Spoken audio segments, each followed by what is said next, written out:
Good morning students. Differentiation टॉपिकचे आपल्याला revision बघायचे आहे. बघा, डिफरन्सिएशन म्हणजेच काय आलं? डेरिव्हेटिव्स. मग फंक्शन्सचे डेरिव्हेटिव्स आपल्याला दिलेले असतात. आता फंक्शन्स बऱ्यापैकी सगळ्यांना माहिती आहेत, आपण एक्झाम्पल सॉल्व्ह केलेले आहेत. पहिलं कोणतं असतं बघा? X raise to n. आता हे बेसिक फॉर्म्युले आहेत, ते आपल्याला रिव्हिजनसाठी घेतलेच पाहिजेत, त्यामुळे मी एकदा रिवाईज करते. एक्स रेस टू एनचं डेरिव्हेटिव्ह काय असतं? N into x raise to n minus 1 असतं. आता हे बेसिक आहेत, सगळ्यांना माहिती आहे. बघा, परत के म्हणजे समजा कॉन्स्टंट फंक्शन असेल, के म्हणजे कॉन्स्टंट फंक्शन जर असेल तर त्याचं डेरिव्हेटिव्ह काय असतं? 0 असतं. परत आपण बघूया, जर मी असं लिहिते d by d x of e raise to x जर असेल तर ई रेस टू एक्सचं डेरिव्हेटिव्ह काय असतं? As it is e raise to x. परत derivative of a raise to x जर घेतला तर याचं डेरिव्हेटिव्ह काय असतं? As it is a raise to x असतो. पण परत काय लिहायचं असतं? त्या एचं काय लिहायचं? लॉग ए लिहायचं असतं. बघा, येते का लक्षात? ए रेस टू एक्सचं डेरिव्हेटिव्ह काय असतं? As it is a raise to x into log a. आणि अजून काय आहे बघा? Derivative of log x. Log एक्सचं डेरिव्हेटिव्ह किती असतं? 1 upon x. Log x derivative 1 upon x. आता राहिलं कोणतं अजून? Trigonometry functions. काय आहेत ट्रिग्नॉमेट्री फंक्शन? साइन एक्सचं डेरिव्हेटिव्ह काय असतं? Cos x. हे आपण 11th मध्ये पण बघितलेलं आहे आणि 12th मध्ये पण बघितलेलं आहे, त्यामुळे हे सगळ्यांना आलं पाहिजे. साईनचं डेरिव्हेटिव्ह कॉस. कॉसचं डेरिव्हेटिव्ह काय असतं? Minus sine x. Sine cos नंतर काय येणार? टॅनचं डेरिव्हेटिव्ह. टॅनचं डेरिव्हेटिव्ह काय येणार आहे? Sec square x. नेक्स्ट कोणतं फंक्शन येणार? Sine cos tan cot. Cot एक्सचं डेरिव्हेटिव्ह काय असतं? Minus cosec square x. Next derivative of sec x. Sec एक्सचं डेरिव्हेटिव्ह काय येणार? Sec x into tan x. परत डेरिव्हेटिव्ह ऑफ कोसेक एक्स. मग कोसेकचं डेरिव्हेटिव्ह काय असतं? Minus cosec x into cot x. बरोबर आहे. हे जे बघितले आपण फॉर्म्युलेज, हे सगळे बेसिक फॉर्म्युले आहेत जे आपण 11th मध्ये स्टडी केलेले आहेत ते. मग याच्यासाठी 11th मध्ये आपल्याला रूल पण दिलेत बघा, रूल ऑफ डिफरन्सिएशन. मग ते रूल म्हणजे काय असतं? जर दोन फंक्शनचे ॲडिशन असेल, d by d x of u plus v किंवा यू मायनस व्ही जर असेल, यू प्लस मायनस व्ही जर असेल तर त्याचं डेरिव्हेटिव्ह आपण कसं लिहितो? म्हणजे असं दिलं असतं, y is equal to u plus minus v दिला असेल तर डेरिव्हेटिव्ह काय लिहायचं? की दोन्हीला डायरेक्ट काय करतो आपण? Separate derivative. दोन फंक्शनचे ॲडिशन असेल किंवा सबट्रॅक्शन असेल तर दोन्हीला काय करतो आपण? सेपरेट डेरिव्हेटिव्ह आणि ॲडिशन आणि सबट्रॅक्शन जे काय असेल ते लिहायचं. मग आता जे मेन रूल जे आहे ते कोणते? तर प्रॉडक्ट लॉ आणि क्वोशंट लॉ. म्हणजेच काय? Derivative of you into V हा कोणता लॉ आहे? Product law. Derivative of you into V काय असतं? याचं डेरिव्हेटिव्ह पहिलं फंक्शन म्हणजे यू, दुसरं फंक्शन म्हणजे व्ही. हे काय येणार? पहिलं फंक्शन आहे असं, दुसऱ्याचं डेरिव्हेटिव्ह प्लस दुसरं फंक्शन आहे असं आणि पहिल्याचं derivative d u by d x. U as it is व्हीचं derivative d v by d x plus v as it is आणि यूचं डेरिव्हेटिव्ह. हा कोणता लॉ आहे? Product law. आणि हा कोणता येणार? Quotient. Derivative of u upon v, quotient law. Quotient लॉमध्ये काय असतं? की पहिला डिनॉमिनेटर लिहायचा. इथे काय असतो डिनॉमिनेटर? V square. परत इथे व्ही ॲज इट इज यूचं डेरिव्हेटिव्ह, जे दुसरं फंक्शन आहे असं पहिलंच डेरिव्हेटिव्ह. इथं मध्ये साईन कोणतं असतं? मायनस साईन असतं. यू ॲज इट इज आणि व्हीचं डेरिव्हेटिव्ह म्हणजे काय येणार? ते D v by d x येईल. येते लक्षात? हे रूल आपल्याला दिलेले आहेत डिफरन्सिएशनचे, जे आपण ऑलरेडी 11th मध्ये बघितले होते, 12th मध्ये पण आहेत, पण हे मोस्टली 11th ला पण स्टडी केलेला आहे याचा. मग आता हे झालं बेसिक फॉर्म्युले. मग मेन टॉपिकची सुरुवात काय आहे? पहिल्या टॉपिकमध्ये काय आहे बघा? Composite function. बघा, येते का लक्षात सगळ्यांच्या? Composite function. याच्यावरती एक थेरम पण आहे. कशावरती? कंपोजिट फंक्शनवरती. आता कंपोजिट फंक्शन म्हणजे कसलं? ते आपण बघितलेलं आहे already. Y is equal to समजा काय असेल? Y is equal to f x दिलेला असेल, हे फंक्शन असेल. Y is equal to f x function दिलेलं असतं. कंपोजिट फंक्शनचा थेरममध्ये पण आपण बघितले बघा.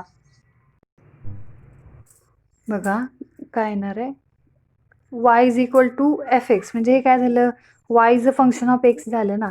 मग त्याऐवजी काय असणार आहे बघा, कंपोजिटला y is a differentiable function of काय असतं, y is differentiable function of u असेल आणि u is differentiable function of काय असेल, u is differentiable function of x जर असेल, म्हणजे y is equal to f of u असेल, पण हा यू म्हणजेच काय असेल, वाय यू म्हणजे काय असणार आहे, is a function of x असेल, म्हणजे इथे काय लिहिणार मी, y is equal to f of u असेल आणि यू इज इक्वल टू काय लिहिणार मी, जी ऑफ एक्स लिहिणार. म्हणजेच वाय इज इक्वल टू मला काय लिहिता येईल, f of g of x असं मला लिहिता येईल. म्हणजे एफ म्हणजे एक फंक्शन, जी म्हणजे दुसरं फंक्शन. म्हणजे y is equal to direct f x न देता समजा अदर फंक्शन तिथे दिलं असेल, वाय मध्ये एक्स ऐवजी जर दुसरं फंक्शन दिलं असेल तर त्या फंक्शनला आपण काय म्हणते, कॉम्पोजिट फंक्शन असं म्हणते. मग याचा रूल आपण चेन रूल म्हणतो याला.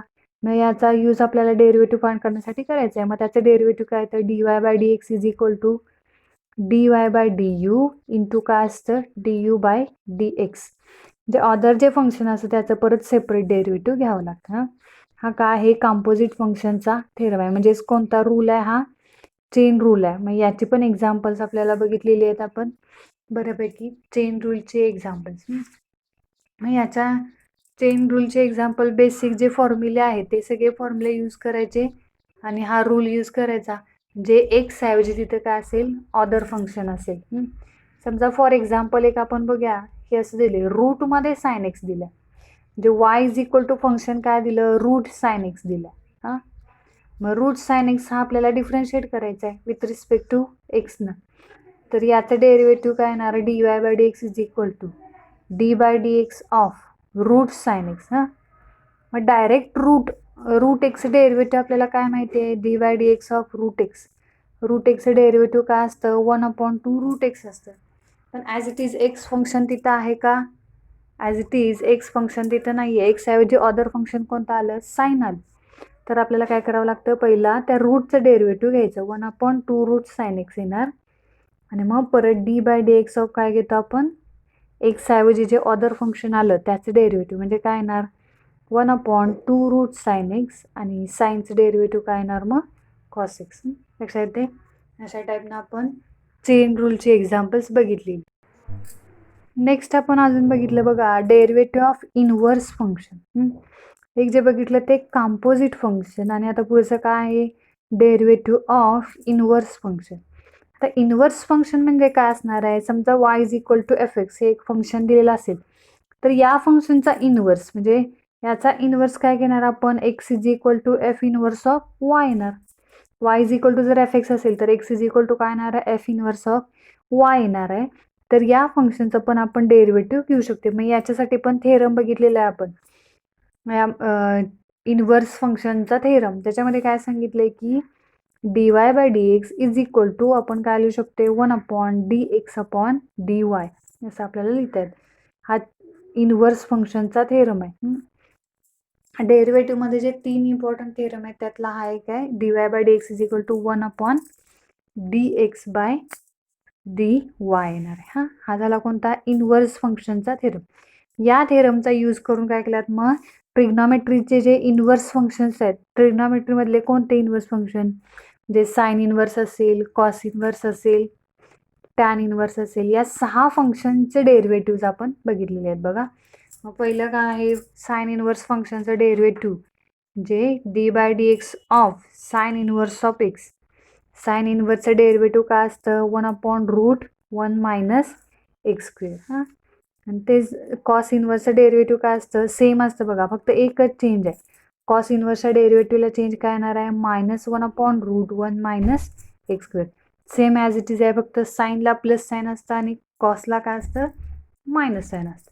हे झालं sine inverse, cos inverse. Next काय येणार आहे, derivative of tan inverse of x. Tan इनव्हर्सचं डेरिव्हेटिव्ह ते काय येतं, 1/1 + x². आणि सेम तसं डेरिव्हेटिव्ह ऑफ कशाचं डेरिव्हेटिव्ह सेम आहे सांगा, फक्त sine change, cot inverse. Cot इनव्हर्सचं डेरिव्हेटिव्ह काय असतं, -1/1 + x². Sine, cos, tan, cot inverse झालं. आता राहिले कोणते, derivative of sec inverse of x. हे दोन्ही पण सेम आहेत, फक्त प्लस मायनस साईनचा फरक आहे. एक्स आणि स्क्वेअर रूटमध्ये काय येणार आहे, एक्स स्क्वेअर मायनस 1. आणि इथं काय येणार, derivative of cosec inverse of x. इथं फक्त काय चेंज येणार, -1/x आणि रूट एक्स स्क्वेअर मायनस 1. हां, मग नेक्स्ट जे आपण बघितलं ते इन्व्हर्स फंक्शनचे एक्झाम्पल्स बघितलेली बघा. त्याच्यामध्ये थेरम पण दिला आपल्याला, त्याचा यूज करायचा असेल आणि ती सॉल्व करायची. हां, मग इन्व्हर्स फंक्शन नंतर आपल्याला अजून काय लागणार बघा. बघितले आपण ऑलरेडी ते टॉपिकमध्ये. सबस्टिट्यूशन बघितलात बघा. सबस्टिट्यूशन्स काय काय आहेत बघा, लक्षात येत आहे का. सबस्टिट्यूशन इन्व्हर्स ट्रिग्नोमेट्री फंक्शनसाठी सबस्टिट्यूशन्स लागतात बघा, जे मोस्टली आपल्याला बऱ्याच टॉपिकमध्ये यूज होणारे आहेत. सबस्टिट्यूशन्स कोणते सबस्टिट्यूशन्स आहेत बघा ते. तर पहिलं काय असतं, √a² मायनस x² जर असेल तर आपण सबस्टिट्यूशन काय घेतो त्याच्यासाठी, की x is equal to a sine theta और x is equal to a cos theta. A कुठला, तर हा a² म्हणजे इथं कॉन्स्टंट नंबर कोणताही असेल आणि x ॲज इट इज इथं फंक्शन काहीतरी असेल किंवा x असेल. मग √a² मायनस x² याचं सबस्टिट्यूशन एकतर आपण x is equal to a sine theta घेऊ शकतो किंवा x is equal to a cos theta. Second काय आहे बघा, √a² प्लस x². अगोदर x मायनस होता, आता दोन्ही पॉझिटिव्ह आहेत, तेव्हा काय येतं, x is equal to a tan theta.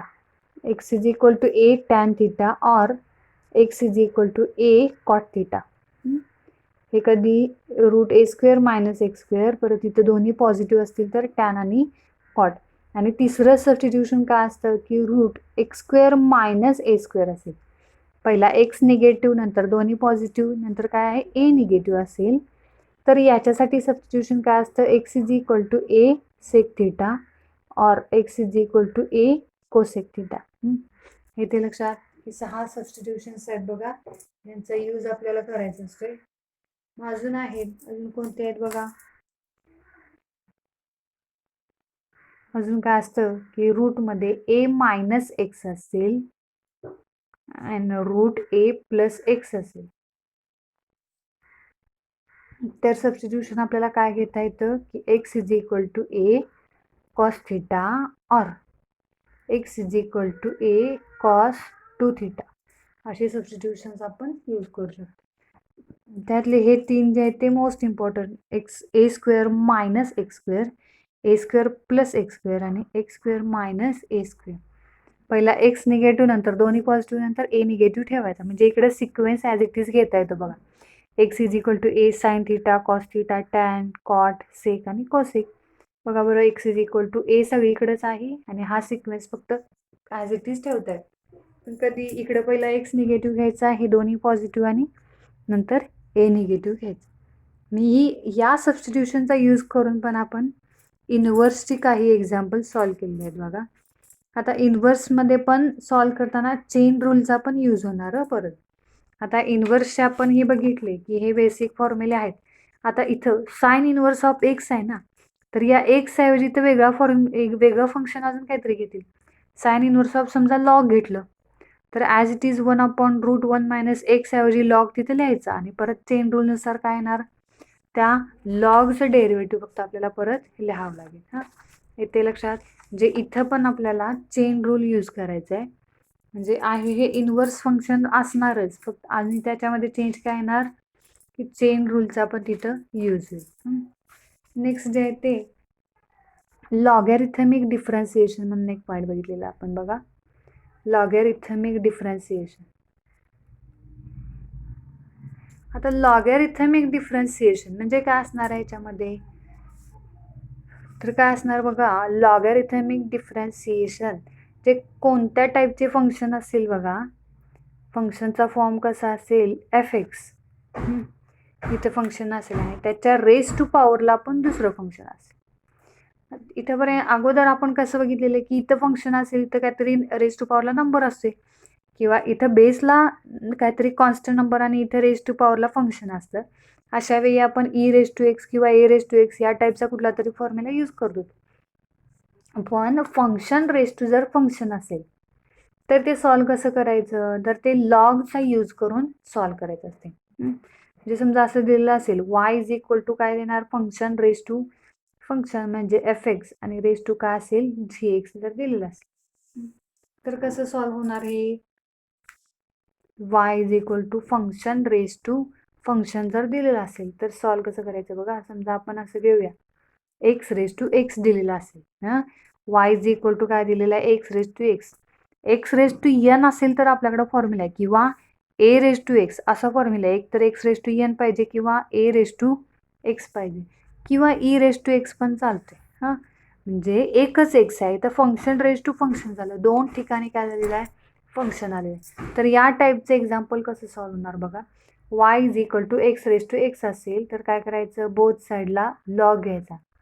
Taking log on both side, taking log on both side म्हणजे काय होणार, log y is equal to log of x raise to x येईल हां.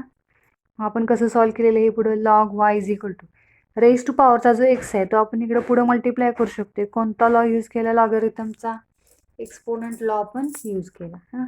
आणि मग हा log y is equal to x into काय मिळाला आपल्याला, लॉग एक्स मिळाला. मग हे आपण काय करणार आता, डिफरन्शिएट करणार विथ रिस्पेक्ट टू एक्सना. मग ते डिफरन्शिएट करताना लॉग वायचं डेरिव्हेटिव्ह काय येणार, 1/y आणि परत वायचं डेरिव्हेटिव्ह dy/dx लिहावं लागेल, कारण विथ रिस्पेक्ट टू एक्सने घेते. इथं काय होणार, एक्स इंटू लॉग म्हणजे दोन फंक्शनचा प्रॉडक्ट आहे का, हे एक फंक्शन आणि हे दुसरं फंक्शन. पहिलं फंक्शन आहे असं, दुसऱ्या फंक्शनचं डेरिव्हेटिव्ह एक्स आहे असा लॉगचं डेरिव्हेटिव्ह प्लस लॉग आहे असा आणि एक्सचं डेरिव्हेटिव्ह. म्हणजे काय तर डेरिव्हेटिव्ह, मग x log x derivative 1/x plus हा log x as it is आणि एक्स डेरिव्हेटिव्ह 1. न एवढं करून एक्झाम्पल संपलं का, अजून नाही, अजून पुढं काय करावं लागतं बघा. 1/y जो आहे तो आपल्याला डिवाइड आहे इकडं, लेफ्ट साईडला डिवाइड आहे तो, राईट साईडला काय करावं लागेल, मल्टिप्लाय करावं लागेल. इथे एक्सला एक्स कॅन्सल होईल, 1 प्लस काय राहिलं इथं फक्त लॉग एक्स. मग परत वाय म्हणजे काय आहे, आपण जे घेतलेलं फंक्शन आहे सुरुवातीचं तो काय आहे, एक्स रेस टू एक्स आहे ते लिहायचं आणि ब्रॅकेटमध्ये काय आलं बघा, 1 प्लस लॉग एक्स आहे हां. इथे लक्षात, हे काय आहे, लॉगॅरिथमिक डिफरन्सिएशन म्हणजे फंक्शन कोणत्या फॉर्ममध्ये असेल, फंक्शन रेस टू फंक्शन जर दिलेलं असेल तर आपण या टाईपने एक्झाम्पल सॉल्व्ह करू शकते हां. याच्यावरती पण बरीचशी एक्झाम्पल आहेत जे आपण बघितलेली आहेत ऑलरेडी. मग आता पुढे काय असणार आहे बघा, डेरिव्हेटिव्ह ऑफ इम्प्लिसिट फंक्शन बघितलेलं आहे आपण. इम्प्लिसिट फंक्शन म्हणजे कसं येणार आहे,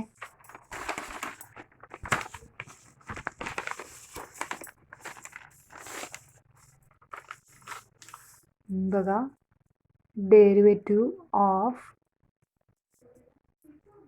implicit function, derivative of implicit function. आता इम्प्लिसिट फंक्शन म्हणजे कसं येणार, त्याच्यामध्ये कोणत्या टाईपचं फंक्शन येणार बघा. आत्तापर्यंत जी एक्झाम्पल आपण बघितलं त्याच्यामध्ये काय होतं, फंक्शन फक्त y is equal to f x असायचं, बरोबर आहे, किंवा y is equal to f of u असायचं, y is equal to f of u असायचं. पण इम्प्लिसिट म्हणजे काय, तर फंक्शन जे असेल ते कोणत्या टाईपचं असेल, त्याच्यामध्ये एक्सची टर्म पण असणार आणि वायची पण टर्म असणार. F of x comma y is equal to 0 या फॉर्ममध्ये फंक्शन असेल तर ते डिफरन्शिएट कसं करायचं ते सांगितलेलं आहे. विथ रिस्पेक्ट टू एक्सने डिफरन्शिएट करायचं, त्याच्यात काय प्रॉब्लेम नाही आहे. F of x comma y म्हणजे फंक्शन जे डिफरन्शिएट आपण करणार, आतापर्यंत काय करत होतो आपण, let y is equal to जे काय असेल ते लिहून घेत होतो आणि मग हा वाय आपण डिफरन्शिएट करायचं विथ रिस्पेक्ट टू एक्सनं, बरोबर आहे. म्हणजे इथे काय येणार लेफ्टला dy/dx इज इक्वल टू, इकडे सगळ्या एक्समध्ये टर्म असायच्या मग त्या आपण डिफरन्शिएट केलेल्या. मग आता काय असेल की एक्स आणि वाय दोन्ही पण फंक्शन तिथं असतील. म्हणजे फॉर एक्झाम्पल समजा आपण असं घेतलं, रूट एक्स दिलं आहे plus root y is equal to root a दिलं आहे. हे आपल्याला डिफरन्शिएट करायचं आहे, dy/dx ची व्हॅल्यू फाइंड करायची असते. फाइंड dy/dx हां. तर कसं येणार, आता separate y is equal to दिलं आहे का, म्हणजे लेफ्ट साईडला dy/dx लिहिता येईल, तसं दिलेलं नाही आहे. म्हणजे हे कोणतं फंक्शन आहे, इम्प्लिसिट फंक्शन आहे ज्याच्यामध्ये एक्स आणि वायच्या टर्म्स आहेत. हे आता आपण डिफरन्शिएट करणार विथ रिस्पेक्ट टू एक्सनं. मग या एक्सचं डेरिव्हेटिव्ह काय येणार, ते रूट एक्सचं डेरिव्हेटिव्ह किती, 1/2 रूट एक्स येणार प्लस रूट वायचं डेरिव्हेटिव्ह ॲज इट इज काय घ्यायचं 1/2 रूट वाय घ्यायचं.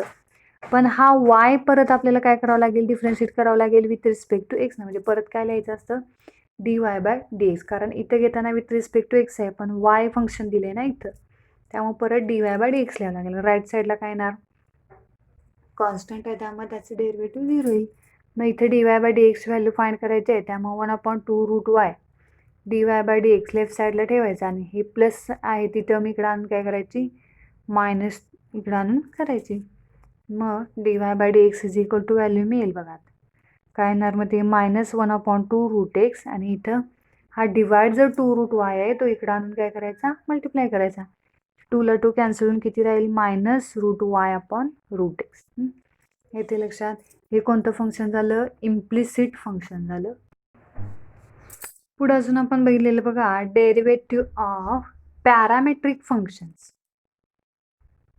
Derivative of parametric function. आता पॅरामेट्रिक फंक्शन कोणतं येणार आहे बघा पॅरामेट्रिक फंक्शन्स याच्यावरती थेरम पण आहे. कोणता थेरम आहे बघा ते x and y are differentiable function of t असेल. डिफरन्शिएबल फंक्शन ऑफ टी म्हणजे एक्स आणि वाय म्हणजे आता इथे कसं घेतलं आपण f of x comma y घेतलं म्हणजे जे फंक्शन दिलेलं असेल ते एक्स आणि वायमध्ये होतं बरोबर आहे किंवा वाय जो होता तो इज इक्वल टू एफ एक्समध्ये होता.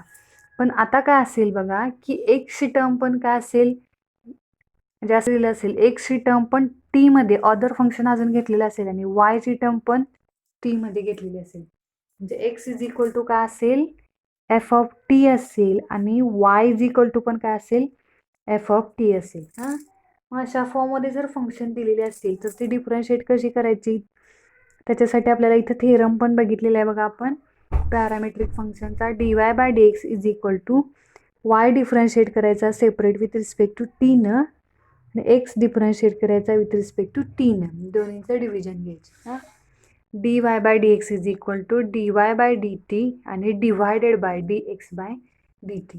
हे कोणतं आहे डेरिव्हेटिव्ह ऑफ पॅरामेट्रिक फंक्शन म्हणजे असं दिलं असतं बघा इथं पण आपल्याला dy/dxच फाइंड करायचं असते पण एक्झाम्पल काय दिलं असतं सेपरेट समजा x is equal to a t² दिलं असेल आणि वाय इज इक्वल टू काय दिलं असेल 2at दिलेलं असेल तर हा एक्स सेपरेट डिफरन्शिएट करायचा differentiate dx by with respect to काय करायचं टी ने डिफरन्शिएट करायचं म्हणजे काय येणार याचं डेरिव्हेटिव्ह a आणि t² डेरिव्हेटिव्ह 2t. तसा वाय पण डिफरन्शिएट करायचा विथ रिस्पेक्ट टू टी न मग 2 एक कॉन्स्टंट आहे तो ॲज इट इज आणि टीचे डेरिव्हेटिव्ह किती येणार 1 येणार. हां मग dx/dt मिळाला dy/dt मिळाला मग dy/dx इज इक्वल टू काय येणार मग न्यूमरेटरला येणार dy/dt आणि डिवायडेड बाय dx/dt. मग dy/dtची व्हॅल्यू किती 2a आणि dx/dt किती 2at. मग इथं काय होणार 2a कॅन्सल होऊन इज इक्वल टू राहिलं किती मग dy/dxची व्हॅल्यू किती राहिली 1/t. या फॉर्ममधली पण बरीचशी एक्झाम्पल आपण बघितली आहेत बघा पॅरामेट्रिक फंक्शन्स म्हणजे किती आले ते मग व्हॅल्यू 1/t आली. हां मग आता पॅरामेट्रिक फंक्शन्स म्हणजे लक्षात आलं का एक्स आणि वाय अदर फंक्शन दिलेले असेल व्हेरिएबल ऑफ अदर म्हणजे एक्स आणि वायमध्ये सोडून दुसरं असेल व्हेरिएबल ऑफ अदर फंक्शन असेल तेव्हा आपण हे घेतलेलं. हां आणि लास्ट पॉईंट कोणता आहे हायर ऑर्डर डेरिव्हेटिव्ह. जो डेरिव्हेटिव्हमध्ये बघितलेलं आहे आपण हायर ऑर्डर डेरिव्हेटिव्ह. आता हायर ऑर्डर डेरिव्हेटिव्ह म्हणजे काय आतापर्यंत जे आपण डेरिव्हेटिव्ह फाइंड केले ते फक्त काय होतं dy/dx होतं बरोबर आहे जे एकदाच डिफरन्शिएट केलेलं होतं dy/dx म्हणजे आपण ते फंक्शन एकदाच डिफरन्शिएट केलेलं असायचं तेव्हा फंक्शन काय दिलेलं असायचं y is equal to f x दिलेला असायचा मग आपण y काय लिहायचो dy/dx लिहायचं किंवा f' लिहित होतं बरोबर आहे का विथ रिस्पेक्ट टू एक्स.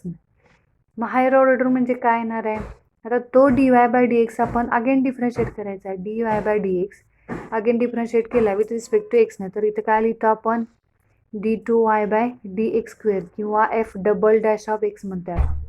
तसं परत d2y डिफरन्शिएट केला तिसऱ्यांदा तर d3y/dx³ असं आपण घेऊ शकतो म्हणजे f'(x). हां मग आपण हे हायर ऑर्डर डेरिव्हेटिव्ह बघितलेले आहे याच्यामध्ये आपल्याला काय करावं लागतं फाइंड काय करतो आपण d2y/dx² म्हणजे 2 वेळा एकाच फंक्शनचं 2 वेळा डेरिव्हेटिव्ह घेतो आपण. ते पण आपण सॉल्व्ह केलेले आहेत बघा एक्झाम्पल्स. समजा असं दिलेलं आहे एक्झाम्पल आता x³ + 5x² - 3x + 10 दिले. हा y = आपल्याला दिलेला आहे, बरोबर आहे. तर याच्यावरून आपल्याला d2y/dx² ची व्हॅल्यू फाइंड करायची आहे. तर काय करणार आपण, हे डिफरन्शिएट करणार विथ रिस्पेक्ट टू x ना. मग इथे काय येणार, डेरिव्हेटिव्ह पहिला dy/dx = x³ चं डेरिव्हेटिव्ह 3x² प्लस हा x² चा डेरिव्हेटिव्ह 2x इंटू हा 5 तर 10x येईल आणि मायनस या x चा डेरिव्हेटिव्ह 1 आणि 3 ॲज इट इज राहील. 10 काय आहे, कॉन्स्टंट आहे. तर इथे जी व्हॅल्यू आपल्याला मिळाली ते काय आहे, dy/dx आहे. पण आपल्याला d2y/dx² काढायचं आहे ना. म्हणजे हे काय करायचं, अगेन डिफरन्शिएट करायचं, again differentiate with respect to x. मग dy/dx आहे तिथे काय येणार, d2y/dx² = 3x² चं डेरिव्हेटिव्ह किती, 2x म्हणजे इथे किती येणार, 6x प्लस 10x जो आहे तिथे x डेरिव्हेटिव्ह 1 आणि इथे काय येणार 10 येणार आणि 3 चं डेरिव्हेटिव्ह 0. म्हणजे हे काय मिळालं आपल्याला, d2y/dx² मिळाला. हां, लक्षात येते का. हे आपण 12th मध्ये बघितलेले आहेत सगळे डिफरन्सिएशन टॉपिकमधले हे सगळे पॉईंट्स आहेत ते लक्षात. याचेच आपल्याला MCQ चे क्वेश्चन्स घ्यायचे आहेत.